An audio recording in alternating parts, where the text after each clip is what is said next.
میرے چینل کو لائک اور سبسکرائب کریں۔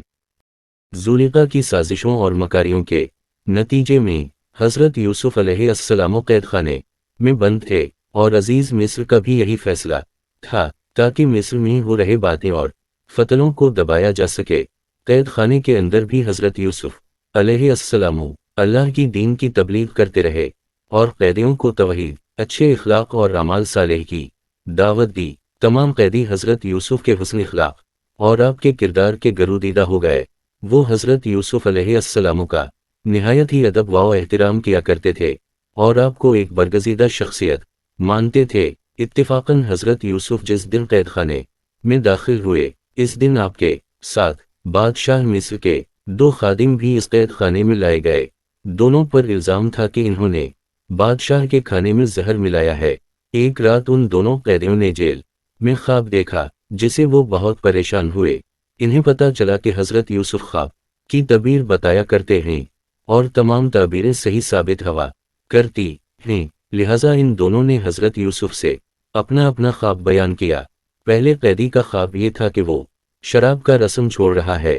اس پر حضرت یوسف علیہ السلام نے تعبیر یہ بتائی کہ تم اس الزام سے بری ہو جاؤ گے اور دوبارہ اپنے عہدے پر بحال ہو کر اپنے مالک کو شراب پلاؤ گے۔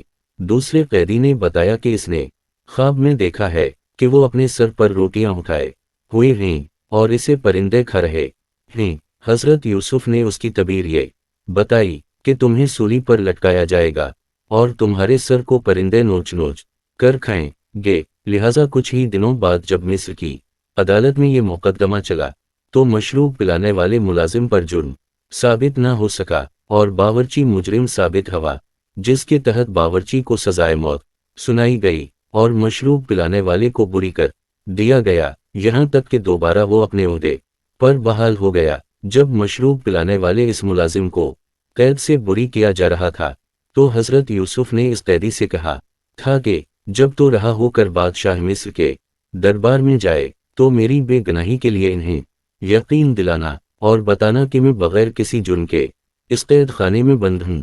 لیکن قید خانے سے رہا ہونے کے بعد وہ حضرت یوسف سے کیا گیا وہ وعدہ بھول گیا اور حضرت یوسف علیہ السلام 7 برس تک جیل خانے میں یوں ہی قید رہے۔ قید خانے میں کئی عرصے گزر گئے، یہاں تک کہ ایک عرصے بعد مصر کی تخت پر ایک بادشاہ جس کا نام ملک الران تھا تخت نشین ہوا۔ وہ ایک نیک صفت بادشاہ تھا۔ بادشاہ نے ایک رات ایک عجیب و غریب خواب دیکھا کہ 7 موٹی تازی گائے ہیں جنہیں 7 دبلی پتلی گائے نگل رہی ہے، اور فصل کی 7 بالیں بڑی ہیں اور 7 بالیں سوکھی ہیں۔ بادشاہ اس خواب سے بہت پریشان ہوا، لہٰذا اس نے تمام کہینوں کو اپنے دربار میں جمع کیا، انہیں اپنا خواب بیان کیا اور ان سے اس کی تعبیر پوچھی۔ کاہن بھی اس خواب کو سن کر سوچ میں پڑ گئے اور غور و فکر کے بعد بادشاہ کو بتایا کہ یہ ایک بے معنی خواب ہے جو آپ کی ذہنی پریشانی کا سبب ہے۔ لیکن بادشاہ کو یقین تھا کہ اس خواب میں کوئی پیغام ضرور پوشیدہ ہے جو خداوند کی طرف سے اسے بتائی جا رہی ہے۔ اسی دوران دربار میں موجود شراب پلانے والے خادم کو حضرت یوسف کی یاد آ گئی جنہوں نے جیل میں اسے آزاد ہونے کی پیشن گوئی کی تھی، لہٰذا اس نے بادشاہ کو حضرت یوسف علیہ السلام کے متعلق آگاہ کیا اور بتایا کہ قید خانے میں ایک ایسا قیدی ہے جو علم و حکمت کا بادشاہ ہے اور مجھے یقین ہے کہ وہ آپ کے خواب کی تعبیر ضرور بتائیں گے۔ چنانچہ بادشاہ مصر نے اس خادم کو جیل بھیجا تاکہ وہاں جا کر وہ حضرت یوسف کے سامنے اس خواب کو بیان کرے۔ وہ خادم جیل پہنچا اور حضرت یوسف کی خدمت میں حاضر ہوا۔ اس نے بادشاہ کا خواب بیان کیا۔ اس پر حضرت یوسف نے فرمایا کہ اس خواب کی تعبیر یہ ہے کہ 7 سال تمہارے ملک میں خوشحالی رہے گی اور 7 سال سخت قحط سالی پڑے گی، پھر 1 سال خوشحالی آئے گی، بارش بکثرت ہوگی اور پھل بھی بکثرت پیدا ہوں گے۔ واپس آ کر خادم نے بادشاہ کے سامنے تعبیر بیان کی تو بادشاہ حیران رہ گیا اور اسے یہ تعبیر بہت ہی معقول معلوم ہوئی، لہٰذا بادشاہ نے اپنے سپاہیوں کو حکم دیا کہ اس قیدی کو میرے پاس لاؤ، میں اس سے ملنا چاہتا ہوں۔ جب قاصد جیل پہنچے اور حضرت یوسف کو بادشاہ کا پیغام سنایا تو یوسف علیہ السلام نے کہا کہ پہلے بادشاہ سے جا کر کہو کہ اس معاملے کی تحقیق کروائے کہ ان عورتوں کا کیا قصہ تھا جنہوں نے اپنے ہاتھ کاٹ لیے تھے۔ بے شک میرا رب ان کے مکر و فریب سے خوب واقف ہے۔ جب قاصد نے یہ پیغام بادشاہ کو پہنچایا تو بادشاہ نے اپنے درباریوں سے ان عورتوں کے متعلق پوچھا، لہٰذا انہوں نے بادشاہ کو 7 سال پہلے ہونے والے اس حادثے کے بارے میں بتایا جو گورنر نے مصر پوتیفار کے محل میں پیش آیا تھا۔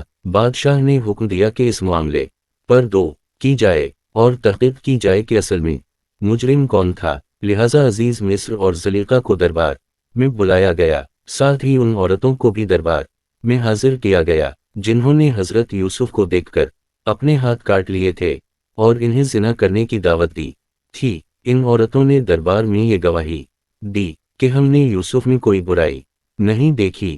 پوتیفار بھی سر جھکائے خاموش کھڑا تھا، اور پھر زلیخا نے کہا کہ حق تو ظاہر ہو گیا ہے، میں نے ہی اسے ورگلایا تھا اور وہ بالکل سچا ہے جس نے قید خانے میں بے قصور 7 سال گزار دیے۔ اب اہل مصر کے سامنے حضرت یوسف علیہ السلام کی بے گناہی صاف ہو چکی تھی، لہٰذا بادشاہ نے حکم دیا کہ پوری عزت و تقریب کے ساتھ یوسف کو قید خانے سے شاہی محل لایا جائے۔ حضرت یوسف دربار میں تشریف لائے اور شاہ مصر نے نہایت ہی گرم جوشی سے آپ کا استقبال کیا اور عزت و احترام کے ساتھ اپنی تخت پر بٹھایا۔ حضرت یوسف نے شاہ مصر سے کہا کہ اگر تم اس قحط سے بچنا چاہتے ہو جو مسلسل 7 سالوں تک مصر پر آنے والی ہے تو تمہیں ملک کے بہترین انتظامات کرنے ہوں گے۔ حضرت یوسف نے بادشاہ کو یہ مشورہ دیا کہ قحط سے بچنے کے لیے گلہ جمع کروائیں اور 7 سالوں تک کثرت سے مصر میں کاشتکاری کی جائے تاکہ اناج کو محفوظ کی جا سکے، اور قحط کے دنوں میں ان ذخیروں سے عوام میں مفت غلہ تقسیم کیا جائے۔ بادشاہ نے سوچا کہ یہ انتظامات اور ذمہ داری کون اٹھائے گا۔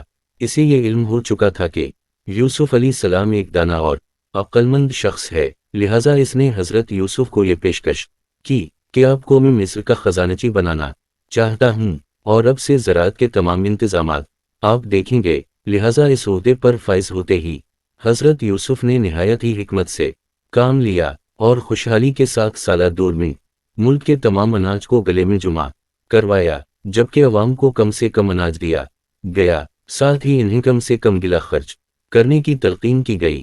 اس طرح جیسے ہی 7 سالوں بعد حضرت یوسف کی تعبیر سچ ثابت ہوئی اور قحط کا زمانہ شروع ہوا تو آپ نے گودام میں جمع کیے ہوئے ان اناج کو عوام میں مفت تقسیم کیا۔ اس طرح قحط کے ان دنوں میں مصر کے عوام محفوظ ہو گئے۔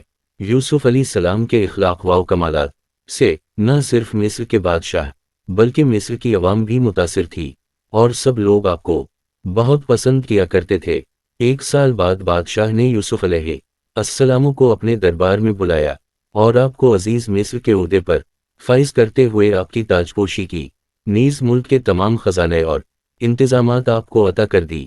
وہ بچہ جو کبھی صحرا کے ایک اندھیرے کنویں میں پھینک دیا گیا تھا اور جسے مصر کے بازار میں بطور غلام بیچا گیا تھا، اب وہ مصر کے تخت پر جلوہ افروز تھا۔ اللہ تعالیٰ میں آخرت کی توفیق عطا فرمائے اور ہمارے ایمان کو مضبوط کرے، آمین ثم آمین۔